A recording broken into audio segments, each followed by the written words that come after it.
Why? Why is order masculine? I think it's because our primary social hierarchy structures are fundamentally masculine. And that's not the patriarchy? Well, it's not the modern idea of the patriarchy, that's for sure. I mean, that's my idea of the patriarchy, which is a system of male dominance of society. Yeah, but that's not my sense of the patriarchy. So what's yours? Well, in what sense is our society male-dominated? The fact that the vast majority of wealth is owned by men, the vast majority of capital is owned by men. Women do more unpaid labour. A very tiny proportion of men, and a huge proportion of people who are seriously disaffected are men. Most people in prison are men. Most people who are on the street are men. Most victims of violent crime are men. Most people who commit suicide are men.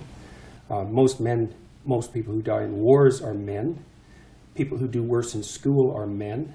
It's like, where's the dominance here precisely?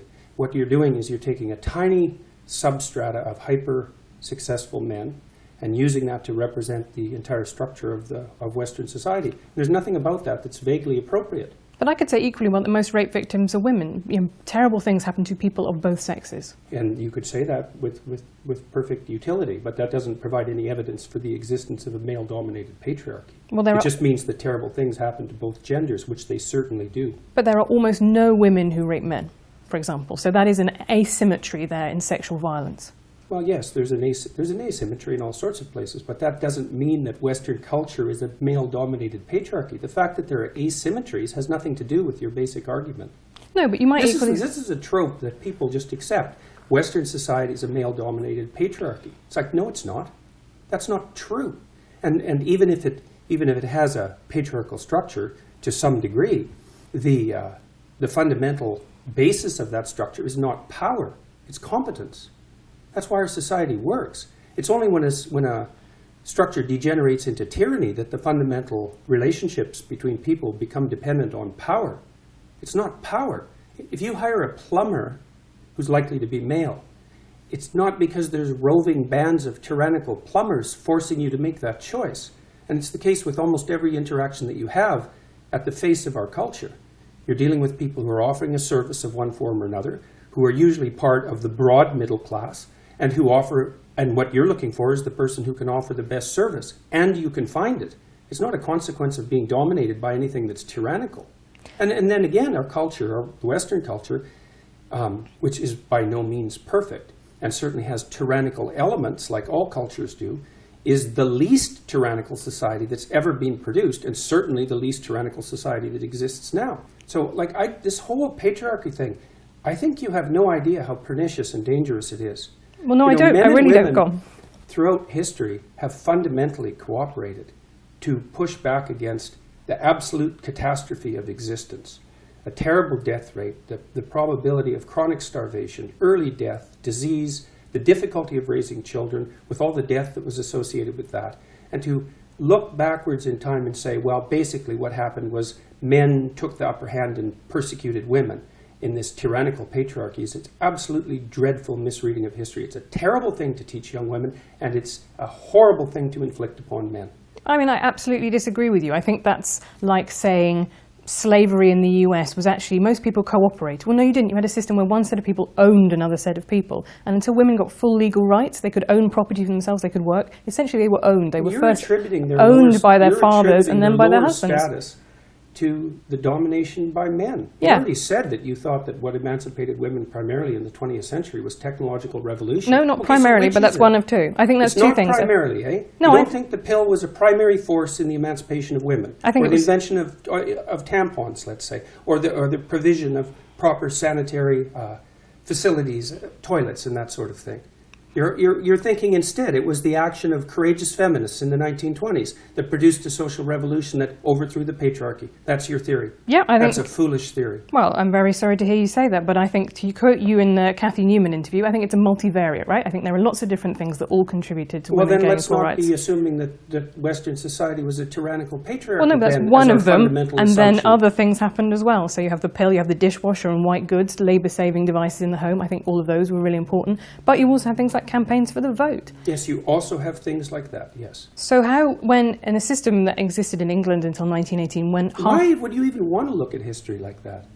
Like, what's your goal? Because exactly. I think the people who don't look at history are condemned to repeat it, and I think that what are we going to do? Repeat the persecution of women? Do you think that's a realistic possibility? Yeah, we're sitting here. How do you see that? We're sitting here in America, right, where we've just had a 5th judge appointed to the Supreme Court who is now anti-abortion, who's now conservative. I think that abortion rights are absolutely fundamental to women being able to function as full humans in society, and I think that is now under threat in America. I think it is extremely smug and complacent to think civilization has peaked, it's all upwards from here. Yeah, well, good luck with that, I suppose. It's a living. There are lots of people who agree with me. There are lots of people clearly who agree with you.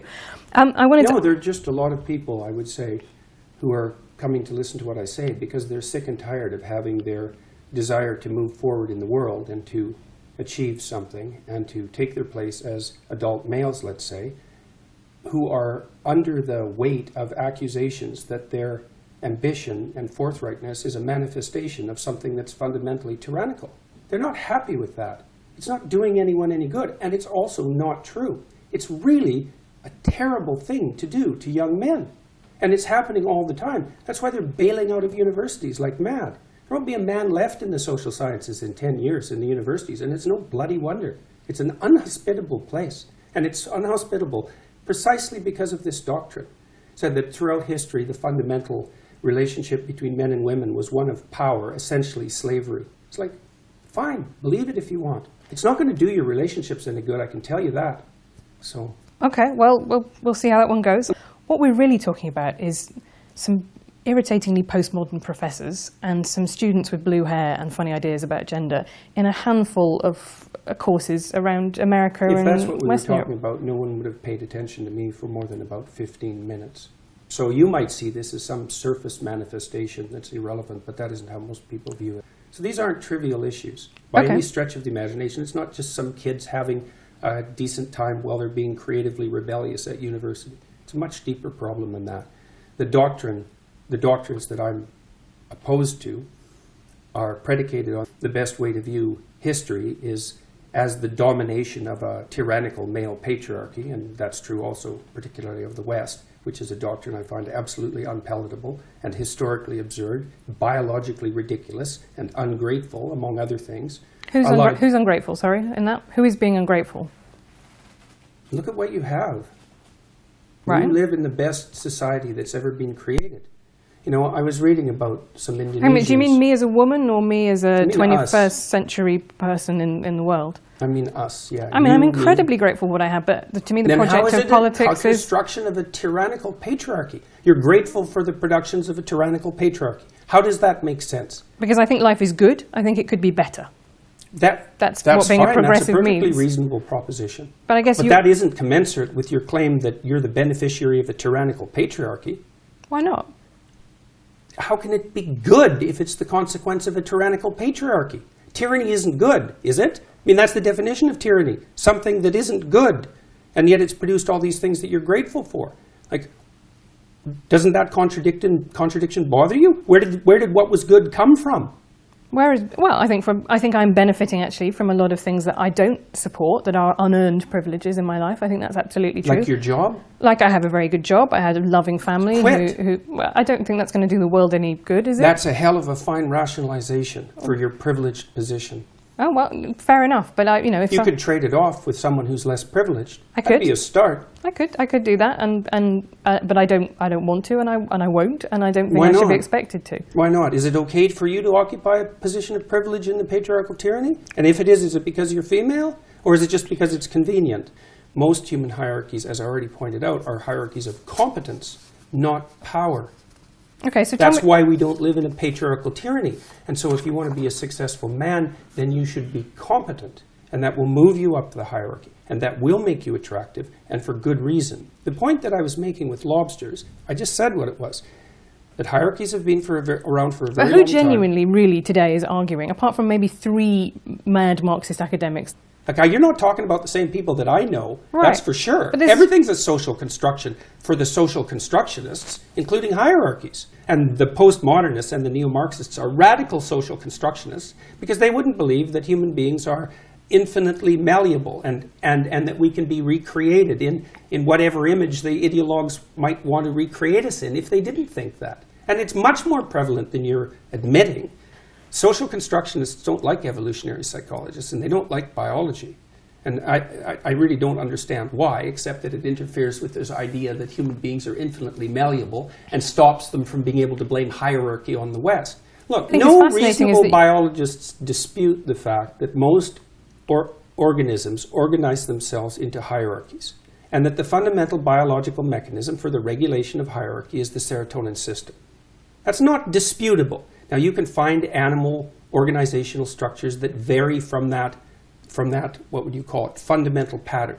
But the existence of variance isn't proof against the existence of a fundamental pattern. Like, I don't know how you can sit there and be skeptical about this.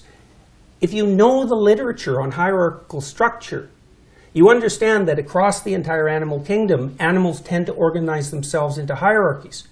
But and that the neurochemistry but very different types of hierarchies, right? So well, there's a pattern. That's why we know they're hierarchies. Right. Yeah, but like you say, the pattern as if that the hierarchy is the pattern. Right. Okay, and that's fine. There's clearly hierarchies that are worse than other hierarchies. Right. Baboons have terrible hierarchies, for example. And tyrannical hierarchies aren't my cup of tea. Right. That isn't the point I was making. No. The point I was making was that hierarchies can't be blamed on capitalism or the West. They're built into our biology.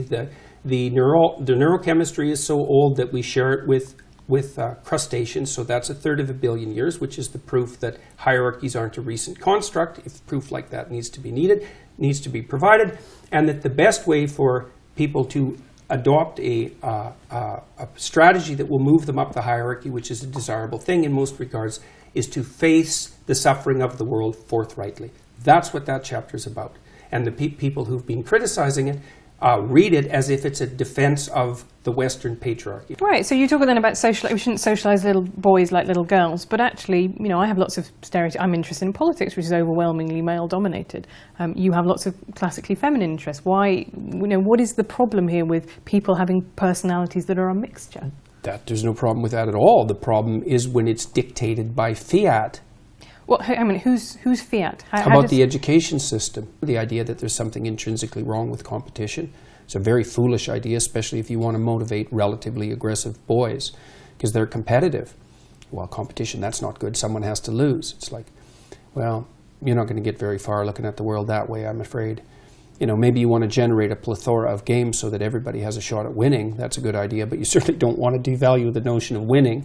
If you're doing something necessary, you should reward people who are particularly good at it. It's part of the definition of it being necessary.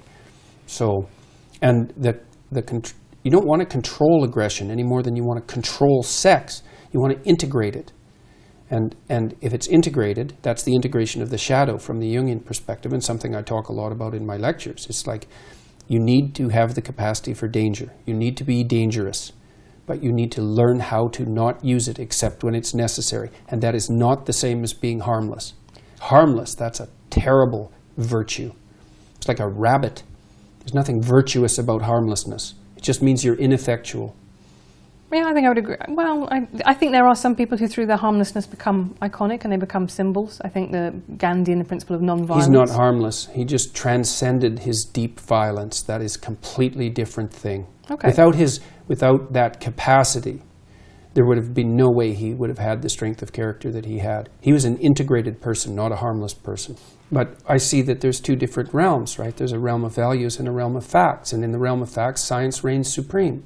But it doesn't in the realm of values. You have to look elsewhere. That was what the humanities were for, before they got, what would you say, hijacked by ideologues. I'm not hearing what you think. I'm hearing how you're able to represent the ideology you were taught. And it's not that interesting, because I don't know anything about you. I could replace you with someone else who thinks the same way. And that means you're not here. That's what it means. It's not pleasant. And that's the pathology of ideological possession. It's not good. Dr. Jordan Peterson, thank you very much.